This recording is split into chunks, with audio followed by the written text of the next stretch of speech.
Nongeye kubasuza abakozi ba Peroti Rwanda aho mwirere mu nce zitandukanye z'isi yose, mbifuriza amahoro n'imigisha mu byo mukora byose, mbifuriza guhamuka ronka, mbifuriza ibyinshi byiza. Ni Peroti Rwanda aho mbagezaho amakuru menshi abagiye atandukanye yibanda ku myidagaduro.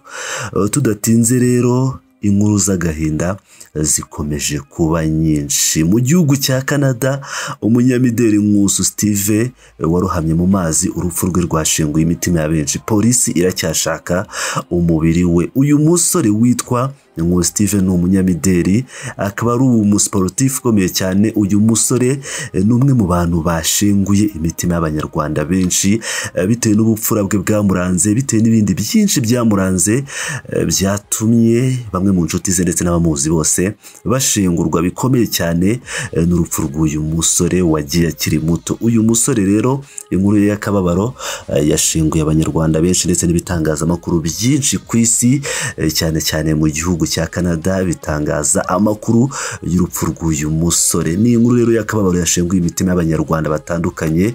Mu bari bazi uyu musore witwa NKUSI Steve, wari umusore ukiri muto ndetse ugira ishyaka mu byo yakoraga, harimo kumurika imideli, kwiruka ndetse no gusimbuka. Reka mbere yuko mbagezaho inkuru y'uyu musore, mbanze mbagezeho inkuru dukesha imwe muri televiziyo yo mu gihugu cya Canada yatangaje ibijyanye n'urupfu rw'uyu musore yitwa CHCH. yavuze ku rupfu rw'uyu musore, ubundi tugaruke tubagezaho amakuru yose ku buryo burambuye ku rupfu rw'uyu musore wagiye akiri muto. The search continues for a man who went missing in the water at Sunset Beach in St. Catharines on Saturday. He was on a boat with a group of people when he went into the water and never resurfaced. His family has identified him as 24-year-old Steve NKUSI of Ottawa. They describe him as a loving man and a gifted athlete who competed for Canada. He was only 24 years old. And in our family, he was like the favorite, and he was loved by so many people. Sandrine Mugeni chokes back tears as she talks about her younger brother. Steve's uncle, Jean-Paul Nilinwaya, says everyone who knew him loved him. He was so warm and so loving to everybody and anyone. So it's definitely a big loss, not only to the family, but to the whole Rwandan community in Ottawa and in Canada. According to Jean-Paul, Steve and a group of friends were celebrating on a boat Saturday evening when he went missing. And what they told us is that, he decided to jump and take a swim. And, a few minutes later, they saw him struggling. They tried to get to him to give him a life jacket, and he just never came back up. Emergency crews continue to search the water for any sign of Steve, but so far they've come up empty. Sandrine is only too proud to show off pictures of her brother and tell us about his athletic accomplishments. His uncle describes him as someone who was destined for big things. He represented Canada, she said, in the Pan Am Junior Championships, and in 2015 with Undi and the other guys. Unfortunately, an injury cut his high jump career short. Sandrine says Steve was also passionate about his philanthropic work. He had a project to help the poor in Rwanda. That's where we're from. He was about to start building a housing for some orphans. Sadly, it's a project he won't get to see completed. The toughest part is, they haven't found Steve, and it's very tough for us right now.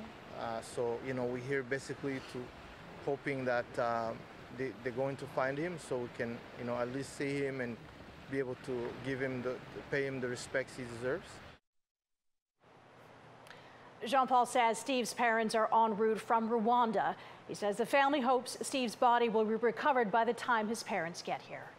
ngira ngo murabyumvira neza ni urupfu rwabaje benshi nkuko mubyumvishe bamwe mu nshuti ze bavuze ku bijyanye n'ubuzima bwe yabayemo bavuze kuri byinshi muri inkuru dukesha iyi televiziyo yitwa CHCH yo mu gihugu cya Canada. Ni inkuru rero y'akababaro yashenguye imitima y'abanyarwanda. Amakuru avuga ko uyu musore yari ari kumwe n'inshuti ze ku wa gatandatu bari kwishima mu bwato, hanyuma aza gusimbuka agiye koga, ageze mu mazi ngo bamubonye amerewe nawe.